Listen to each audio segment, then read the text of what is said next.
जो 266 रुपया निर्धारित है उसके एवज में 350-400 रुपया में यूरिया मिल रहा है।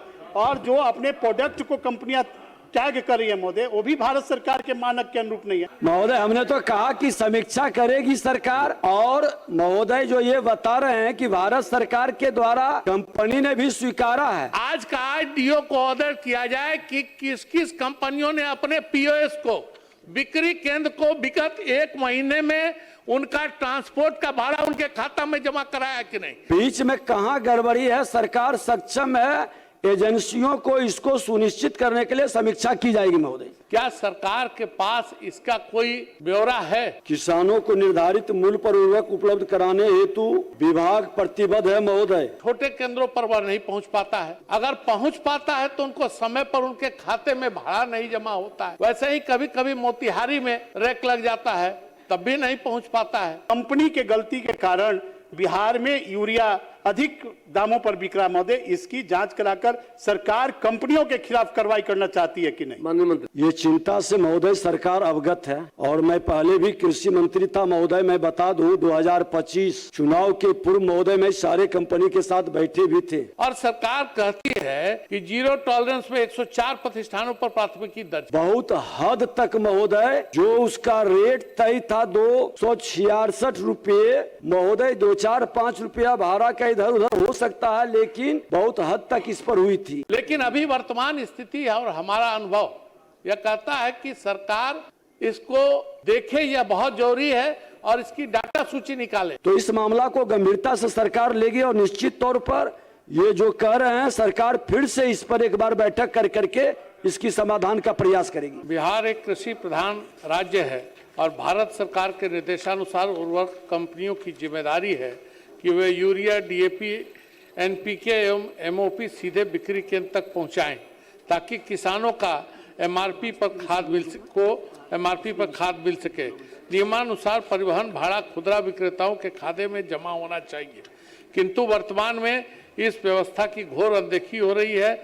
आपूर्ति श्रृंखला में विसंगतियों के कारण किसानों को निर्धारित दर पर यूरिया उपलब्ध नहीं हो पा रहा है, जिससे खेती में भारी कठिनाई, किसानों में गहरा आक्रोश व्याप्त है। कंपनियों की शिथिलता से कालाबाजारी को बढ़ावा मिल रहा है। अतः लोक महत्व के इस गंभीर विषय पर कंपनियों की जवाबदेही तय कर बिक्री केंद्रों पर उर्वरकों का पारदर्शी वितरण एवं सरकार के द्वारा निर्धारित मूल्य पर बिक्री सुनिश्चित कराने हेतु सदन के माध्यम से सरकार का ध्यान आकृष्ट कराता हूँ। माननीय मंत्री कृषि विभाग। राज्य में उर्वरक की सुचारू एवं निर्धारित मूल्य पर वितरण व्यवस्था के लिए जीरो टॉलरेंस नीति अपनाई गई है महोदय। किसानों को निर्धारित मूल्य पर उर्वरक उपलब्ध कराने हेतु विभाग प्रतिबद्ध है महोदय। इस आलोक में सभी उर्वरक निर्माता, आपूर्तिकर्ता कंपनियों को सभी प्रकार के उर्वरक तथा urea, DAP, NPK, MOP, SSP इत्यादि को बिक्री केंद्र तक पहुंचाने की जिम्मेदारी भारत सरकार द्वारा दी गई है महोदय, ताकि किसानों को निर्धारित मूल्य पर उर्वरक उपलब्ध हो सके। विभाग द्वारा समय समय पर कंपनियों के साथ बैठक कर विभागीय पत्रों के माध्यम से सभी उर्वरक को रेक बिंदु से बिक्री केंद्र तक पहुंचाने हेतु सभी उर्वरक विनिर्माता, आपूर्तिकर्ता कंपनियों को निर्देश दिया गया है। किसी भी प्रकार की कोई कोताही बरतने पर संबंधित कंपनी के विरुद्ध उर्वरक नियंत्रक आदेश 1985 एवं आवश्यक वस्तु अधिनियम 1955 के तहत कठोर कार्रवाई करने का निर्देश दिया गया है महोदय। सभी उर्वरक निर्माताओं, आपूर्तिकर्ता कंपनियों को रेक बिंदु से खुदरा उर्वरक बिक्री केंद्र तक उर्वरक उपलब्ध कराने हेतु कृषि निदेशालय के पत्रांक 129 दिनांक 22/1/2026, ज्ञापांक 61 दिनांक 13/1/26, पत्रांक 1292 दिनांक 19/9/22, पत्रांक 563 29/3/22 एवं कार्यालय आदेश 2058 दिनांक 12/7/2021 द्वारा समय समय पर निर्देश दिया गया है महोदय। किसानों को उचित मूल्य पर उर्वरक की उपलब्धता सुनिश्चित करने के उद्देश्य से जिला स्तर पर लगातार छापेमारी कराया गया है महोदय। इस वर्ष 2025-26 24/2/2026 तक में महोदय अनियमितता के विरुद्ध 104 उर्वरक प्रतिष्ठान पर प्राथमिकी दर्ज की गई है महोदय, एवं कुल 419 उर्वरक प्रतिष्ठानों का उर्वरक प्राधिकार पत्र रद्द किया गया है महोदय। माननीय सदस्य। माननीय अध्यक्ष महोदय के माध्यम से सरकार ने उत्तर में स्वीकार किया है कि परिवहन भाड़ा खुदरा विक्रेताओं के खाते में जमा होनी चाहिए। क्या सरकार के पास इसका कोई ब्यौरा है? क्योंकि हम लोगों का जो अनुभव है, ये कंपनियां, जैसे मैं सिवान का रहने वाला और गोरिया कोठी विधानसभा में उर्वरक पहुंचाना है, अगर रैक छपरा में लगा तो वह ऐसे छोटे केंद्रों पर वह नहीं पहुंच पाता है। अगर पहुंच पाता है तो उनको समय पर उनके खाते में भाड़ा नहीं जमा होता है। वैसे ही कभी कभी मोतिहारी में रैक लग जाता है, तब भी नहीं पहुंच पाता है। ये तो दूरी के विषय। लेकिन दूसरा सबसे बड़ा विषय है कि सरकार ने क्या कभी यह जांच की है कि वैसे विक्रेता या वैसी कंपनियां उनके खातों में पैसा समय जमा कर रही हैं? अगर समय जमा कर देंगी तो उनकी मजबूरी नहीं रह जाएगी। लेकिन अभी वर्तमान स्थिति है और हमारा अनुभव यह कहता है कि सरकार इसको देखे, यह बहुत जरूरी है और इसकी डाटा सूची निकाले कि जो छोटे केंद्र हैं जहां पर दुकानों में बिक्री केंद्रों को खाते में पैसा मिलना चाहिए वो मिल रहा है कि नहीं। और सरकार कहती है कि जीरो टॉलरेंस में 104 प्रतिष्ठानों पर प्राथमिकी दर्ज की गई और 419 पर कार्रवाई। तो क्या ऐसे यह कैसे केंद्र है? ये सारे केंद्र छोटे हैं जहां अंतिम स्तर पर माल पहुंचता है, लेकिन वहां माल समय पर न समय पर पहुंच रहा है। अगर पहुंच भी रहा है तो उनको इतने विलंब से भाड़ा मिल रहा है कि वह मजबूर है कि वह कुछ न कुछ पैसा चढ़ा के बोले। तो मेरा आग्रह है माननीय मंत्री जी से, और यह विषय बड़ा गंभीर है, पूरे राज्य भर का मामला है, कि इसको ध्यान दिया जाए और इस पर जांच कराया जाए। पूछ लीजिए आप। ये राज्य के किसानों से संबंधित सवाल है और जिला में भी उर्वरक निगरानी समिति की हरदम बैठक होती है। अध्यक्ष महोदय, माननीय सदस्य ने चर्चा की। अध्यक्ष महोदय, हम माननीय मंत्री जी से जानना चाहते हैं कि ministry of chemical fertiliser, department of fertiliser, government of India का पत्र मेरे पास है महोदय। इस पत्र में स्पष्ट उल्लेख है कि जितना भी उर्वरक की कंपनियां हैं जो बिहार में उर्वरक विभिन्न जिलों तक उनको पहुंचाना है, उनको महोदय कंपनियों को पॉइंट ऑफ सेल तक पहुंचाना है।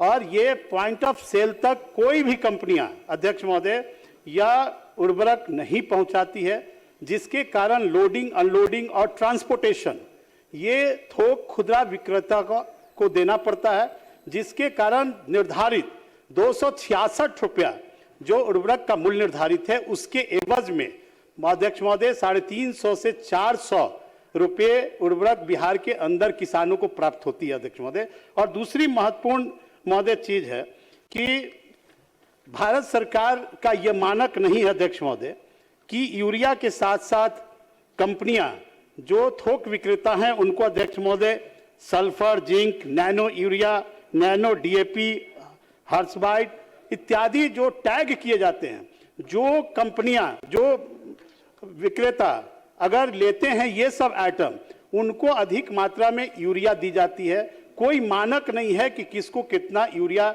दी जानी है अध्यक्ष महोदय। तो इन सब बातों की जांच एक सदन की कमेटी बना दीजिए महोदय और जांच करा दीजिए। ये केवल एफआईआर थोक खुदरा विक्रेता से नहीं होना है, कंपनी के गलती के कारण बिहार में यूरिया अधिक दामों पर बिक रहा महोदय। इसकी जांच कराकर सरकार कंपनियों के खिलाफ कार्रवाई करना चाहती है कि नहीं? माननीय मंत्री। जिले में पहले में पूर्व में रैक पॉइंट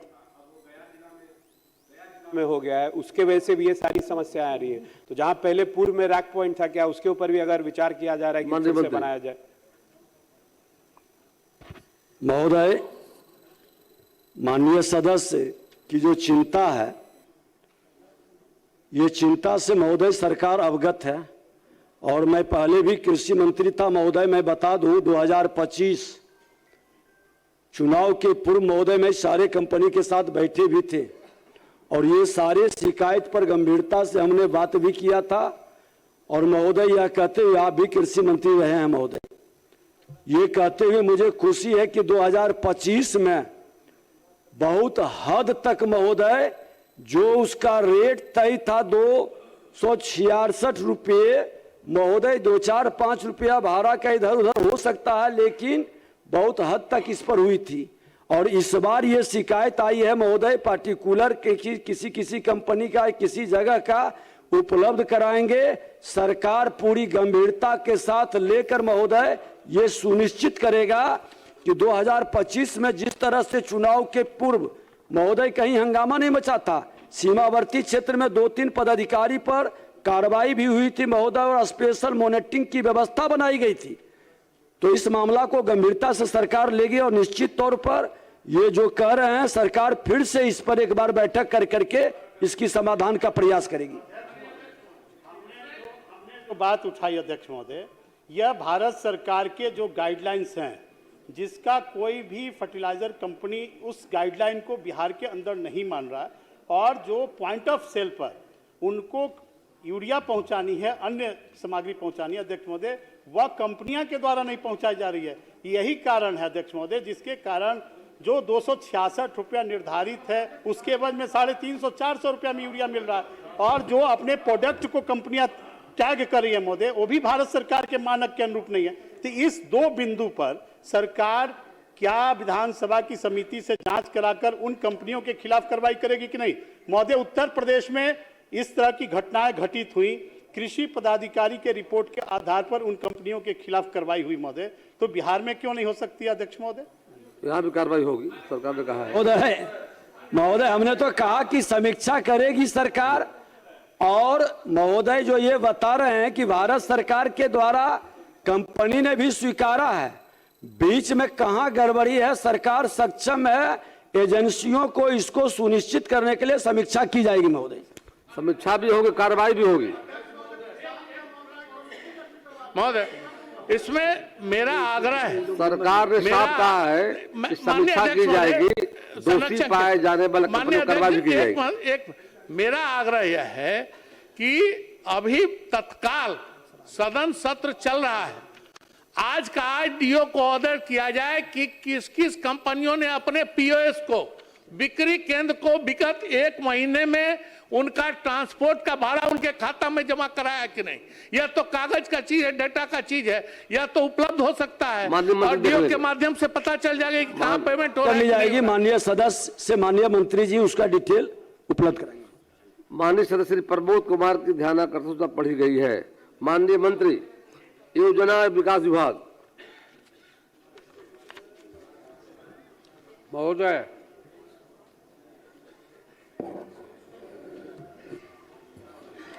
पूर्व में योजना एवं विकास विभाग के संकल्प 39-24 दिनांक 10/8/18 के द्वारा मुख्यमंत्री क्षेत्र विकास योजना अंतर्गत वित्तीय वर्ष 18-19 से प्रति विधानमंडल सदस्य प्रति वर्ष 3 करोड़ रुपए की सीमा तक योजना की अनुशंसा करने का प्रावधान था, जिसे बढ़ाकर योजना विकास विभाग के संकल्प संख्या 88-41 दिनांक 14/6/23 के द्वारा मुख्यमंत्री क्षेत्र विकास योजना अंतर्गत वित्तीय वर्ष 23-24 से प्रति विधानमंडल सदस्य प्रति वर्ष 4 करोड़ रुपए सीमा तक योजना की अनुशंसा करने का प्रावधान है।